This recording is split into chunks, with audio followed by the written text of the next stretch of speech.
혹시 주택임대사업자이면서 비과세를 받았다.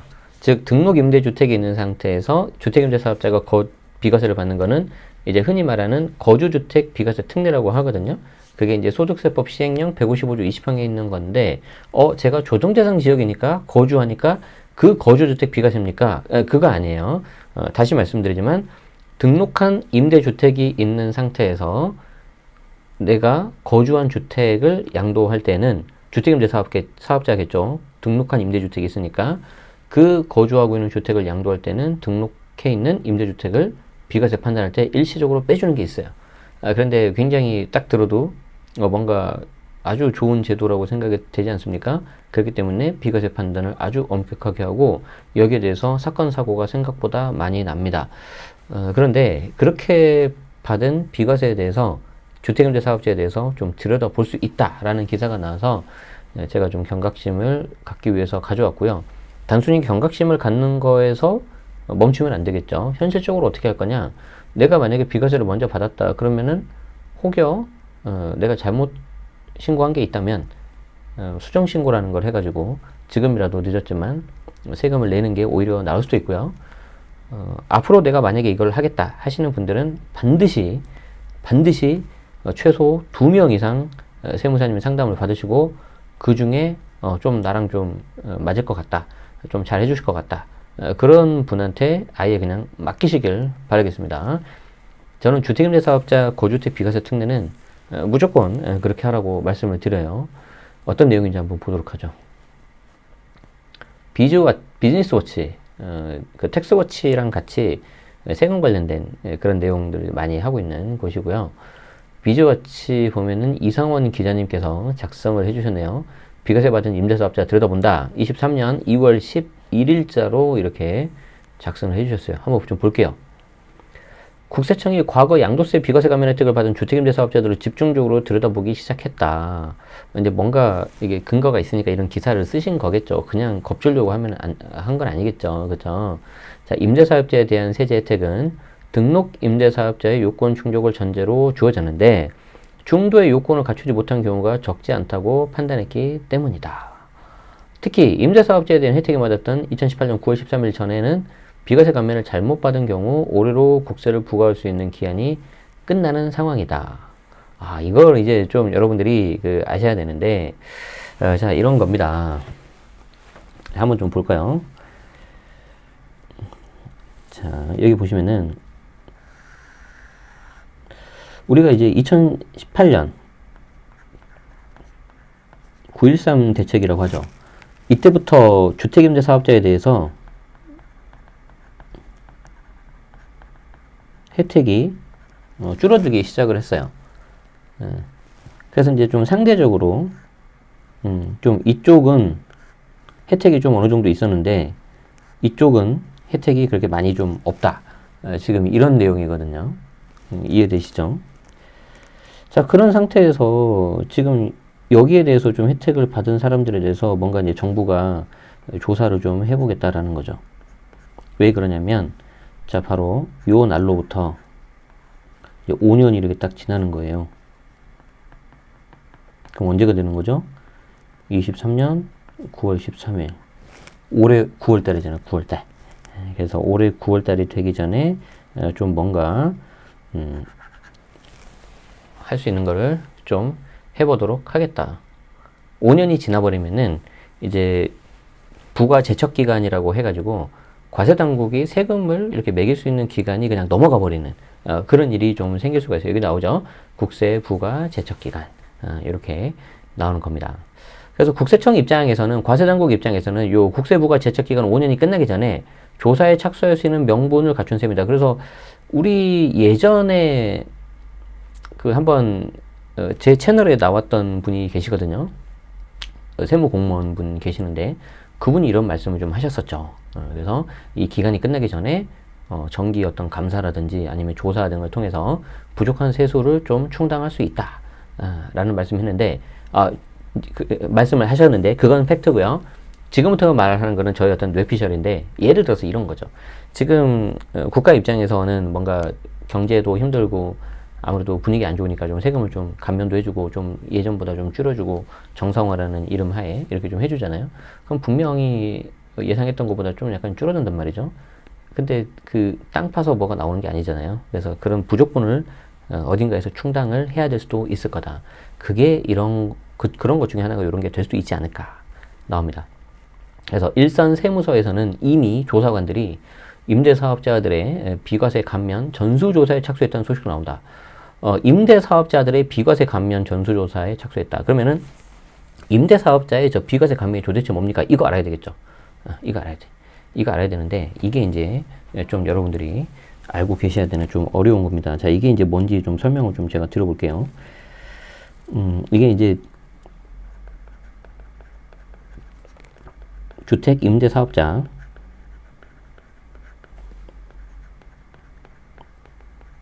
거주주택 비과세 특례라고 있는데 뭐 이거는 공식 용어는 아니에요. 그냥 뭐 흔히들 그냥 이렇게 부르는 건데 여러분들이 이제 상담을 받으실 때는 소득세법 시행령 155조 20항이 있어요. 그래서 여러분들은 이거를 외우셔야 돼요. 이거를 요 글자. 그래서 155조 20항에 있는 요거를 내가 상담을 받으러 왔다. 이 말씀을 꼭 이렇게 하셔야 됩니다. 그러면 이제 이게 뭐냐 도대체 이게 뭐냐. 자, 예를 들어서 이거예요. 내가 집이 하나 있어요. 자, 그리고 임대주택으로 등록한 집이 이렇게 또 하나 있습니다. 이렇게 총 몇 개가 있죠? 5개가 있죠. 5개가 있는데 몇 가지 요건을 갖추면은 요 파란색 주택 있죠? 파란색 주택을 주택수에서 빼버리는 거 이렇게. 그럼 나 몇 개 남아요? 이거 하나 남잖아요. 그래서 비과세가 가능하다는 거죠. 근데 중요한 게 뭐냐면 바로 요 요건입니다. 요건. 그래서 만약에 이 요건에서 하나라도 그냥 끝나버렸다. 그래버리면은 요 요건을 만약에 못 갖추면 비과세가 그냥 깨져버려요. 진짜 조심해야 돼요. 그래서 여러분들이 가장 많이 실수하고 오해하시는 게 뭐냐면은 그냥 임대주택으로 등록을 하면 주택수 빠진다. 이렇게 알고 계시는 거죠. 절대 그건 아니고 요 요건들을 다 지켜야지 내가 원하는 비과세를 받을 수가 있다 그건데 일단 이 거주주택에서는 말 그대로 무조건 거주를 하셔야 돼요. 2년 이상. 그리고 전체 세대원이 모두 거주를 하셔야 됩니다. 중요한 게 뭐냐면 지역 불문이에요. 상관없어요. 즉 비조정이라도 그냥 무조건 거주를 해야 된다는 거죠. 일단 여기서 많이 당해요. 왜? 이름 자체가 거주주택 비과세 특례니까 아니 이거 뭐 조정 대상 지역에서 하는 거 아니냐 그렇게 생각할 수 있는 거죠. 근데 그게 아니라는 거죠. 아시겠죠? 이거 분명히 아마 댓글로 누가 질문하실 거예요. 취득 당시 비조정이었는데 거주를 해야 됩니까? 무조건 해야 돼요. 무조건. 그래서 여러분들이 일반적으로 알고 있는 취득 당시 조정인 경우에 2년 거주했다. 그거하고 내용이 완전 다른 거예요. 자, 그리고 이제 그 다음에 또 이제 뭐가 있냐면은 요게 있는데 등록한 요 임대주택 있죠. 요 요건. 요거에 대해서는 요건이 꽤 많은데 첫 번째로 지자체하고 세무서 양쪽 두 군데에 등록하셔야 됩니다. 가지고 제가 제 강의 들어보신 분들은 아실 건데 항상 제가 들은 사례가 이거 있죠. 서울에 있는 거 파셨을 때 어떤 분이 지자체만 등록하고 세무서 등록 안 해가지고 약 7억 날렸다고. 양도차익 10억 중에서. 그래서 이건 요건이 진짜 깐깐하게 이렇게 해야 되고요. 그리고 의무 임대 기간 동안에 5%만 당연히 올리셔야 되고요. 그리고 여기 이제 다 등록돼 있어가지고 의무 임대 기간 5년 이상 잘 지키셔야 되고요.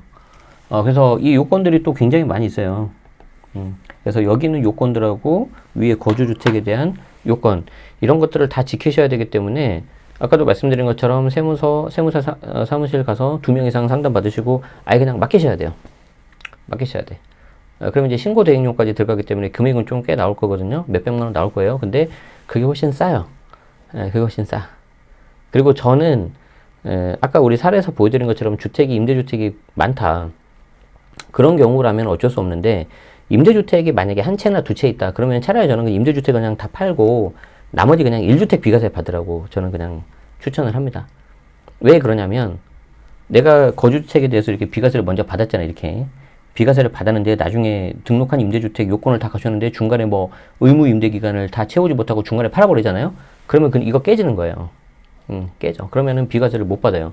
그래서 중간에 이렇게 전수조사를 하고 뭔가 이게 비과세 감면을 잘못 받은 경우 우리가 잡아가야 되지 않겠냐 이런 거죠. 과세당국 입장에서는.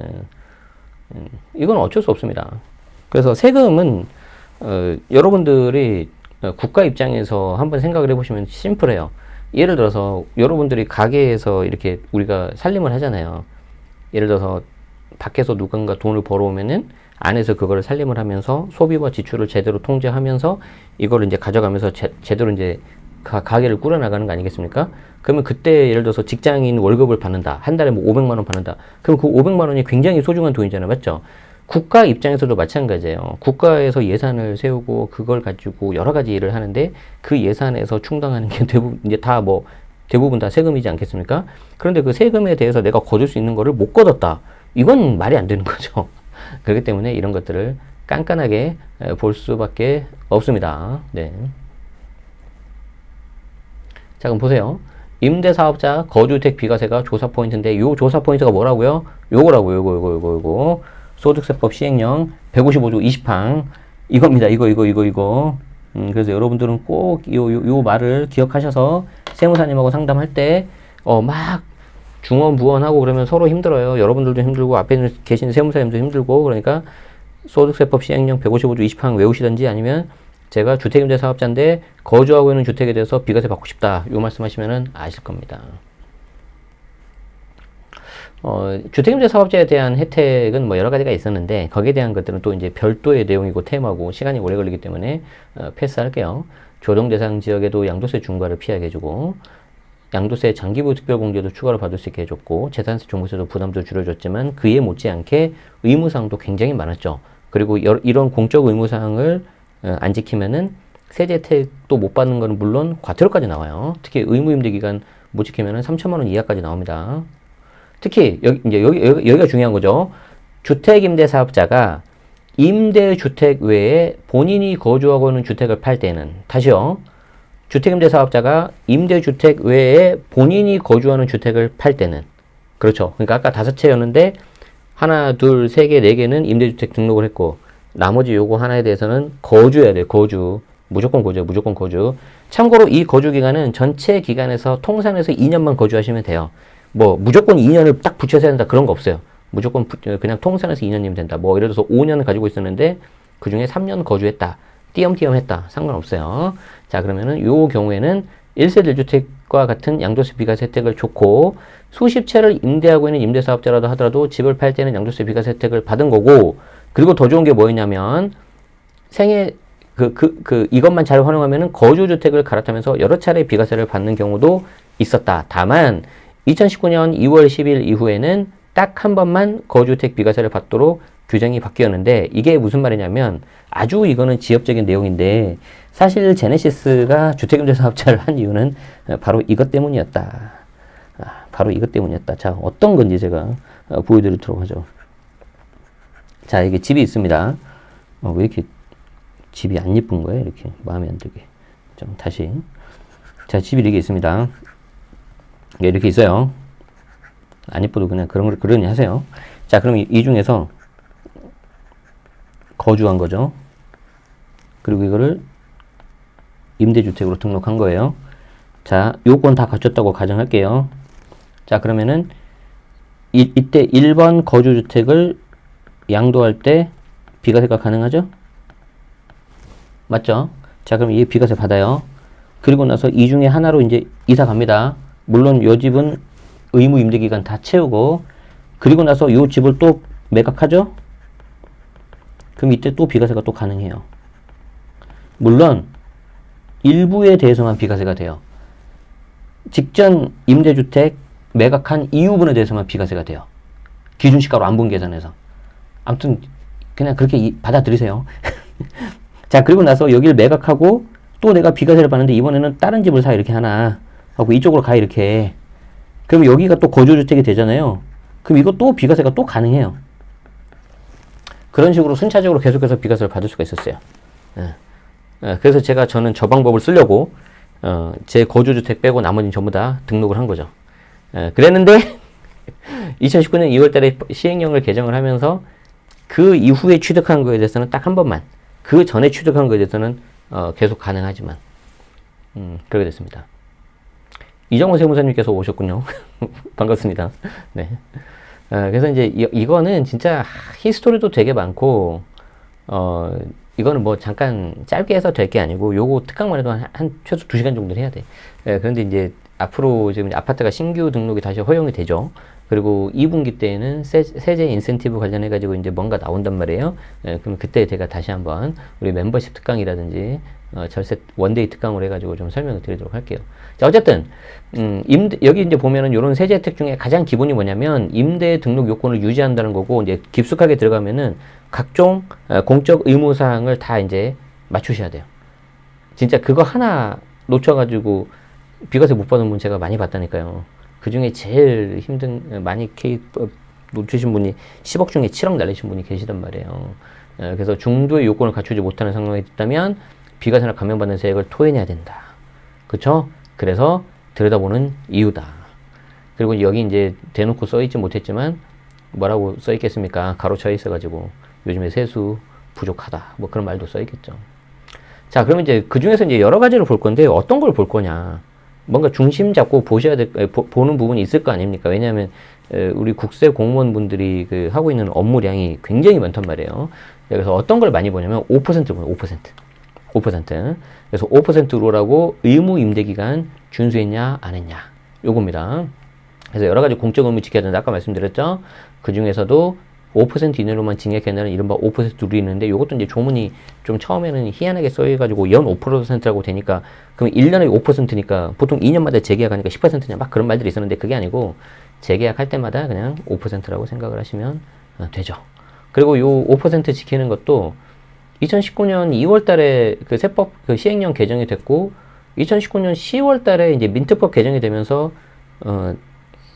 소득세법에서는 2월을 좀 기준으로 하고 19년 2월을 기준으로 하고 그리고 민특법에서는 2019년 10월을 좀 기준으로 해가지고 좀 약간 의견이 갈렸단 말이에요. 그래서 저 같은 경우는 그냥 좀 보수적으로 봐서 2019년 2월부터 이제 다 5% 해야 되는 거 아니냐 그렇게 했는데 이제 최근에 이제 다른 세무사님하고도 이야기를 했는데 그래도 이제 여기 있는 내용이 민특법을 따라가니까 2019년 10월 전에는 괜찮고 2019년 10월 이후에 하는 것만 5%를 하면 될 것 같다.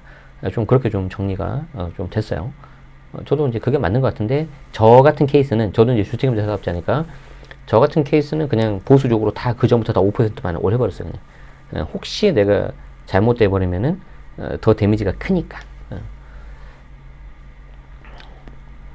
그래요. 그리고 이제 장기임대 사업자 같은 경우는 4년, 8년 의무임대 기간인데 다행히 이것도 이제 중간에 자동말소, 자진말소 그게 생기면서 원래는 최소 5년 해야 되거든요. 그런데 이제 요거 한 경우에도 의무임대 준수한 걸로 보는데 좀 케이스가 좀 다 다를 수가 있기 때문에 5% 의무임대기간 이런 것들을 체크할 때는 꼭 정말 세무사님 확인하시기 바랍니다. 네. 그래서 여기 나오잖아요. 공적 의무를 이행하지 않은 것으로 확인되면 세제 혜택 받은 걸 토해내야 된다. 진짜 이게 엄청 무서워요. 그래서 진짜 좀 조심하셨으면 좋겠어요. 마침 일선 세무서에 양도세 인력 운영 여력이 풍부해졌다고 하네요. 제가 알기로는 일손이 굉장히 부족한 걸로 아는데. 그래서 주택 거래가 줄면서 양도세 신고 업무보다는 사후 관리와 조사 업무에 집중할 수 있는 상황이 됐대요.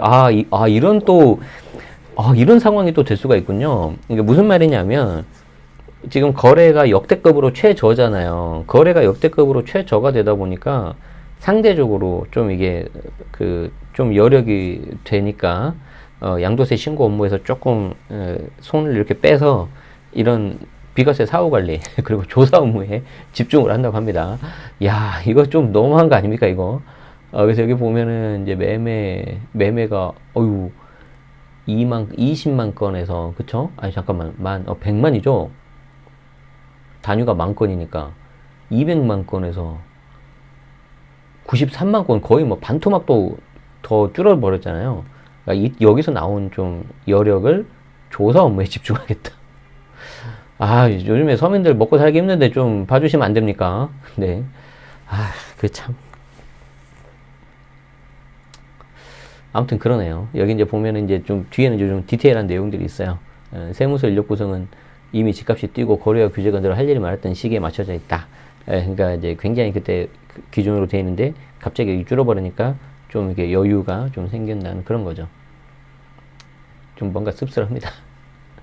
국세청 양도세 사무처리 규정에 따르면 세무서 재산세 과장은 세무서의 업무량을 감안해서 업무량, 양도세 비과세 감면을 받은 납세자는 사후관리 회수를 정할 수 있다. 이런 거 보면 참 그 인생이라는 게 죄송합니다. 저보다 더 연배가 많으신 분들 많으실 텐데 이런 거 보면 참 인생사 세옹지마라는 말이 떠오릅니다. 그리고 분명히 인생에 있어서 뭔가 운 같은 것도 좀 따르는 것도 있는 것 같아요. 그래서 이런 거는 우리가 어떻게 컨트롤 못하는 거다. 그래서 어떻게 해야 됩니까? 그냥 원리 원칙대로 하시고 성실납세 그렇게 하는 게 가장 최선입니다. 아시겠죠? 자, 한일선 세무사님은 2018년 9.13 대책 전에 주던 혜택의 경우 올해가 부가세 기간에 해당되기 때문에 세무서에서 움직이기 시작한 것으로 보인다. 이제 아까 위에서 이제 있었죠. 5%룰 그리고 이제 의무 임대 기간. 의무 임대 기간은 그래도 좀 이제 중간에 약간 공백이 있다거나 좀 그런 거 이슈 몇 가지 있는 거 빼놓고는 그래도 괜찮은데 저 5%가 굉장히 좀 이슈가 될 거예요. 그래서 저런 것들이 안 된 것들은 안 된 케이스들은 조사를 받을 가능성이 좀 높은 상황이라고 이제 본인 개인 의견을 좀 말씀 주셨네요. 그래서 이제 여기 보면은 서울 관할 세무서별 양도세 담당 현황 이렇게 막 나와요. 강남 세무서 2개 과 4개 팀. 와, 이거 좀 뭔가 좀 무시무시하다. 그렇죠? 좀 약간 별로 보기 싫으네요. 그렇죠? 네, 이렇습니다. 자, 그래서 다시 한번 좀 정리를 좀 해봅시다. 이번 시간에 좀 타겟은 거주주택 비과세 특례라는 거죠. 주택임대 사업자.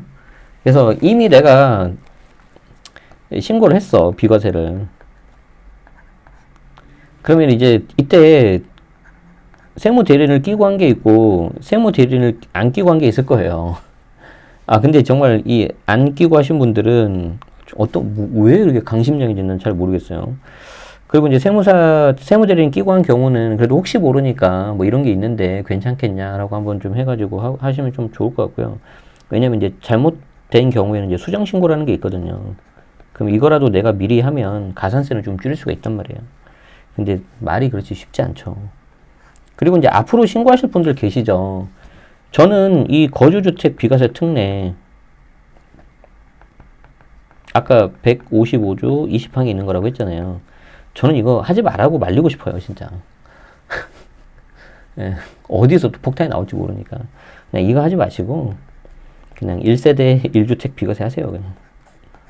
저는 이게 그냥 깔끔하다고, 저는 생각을 합니다. 네.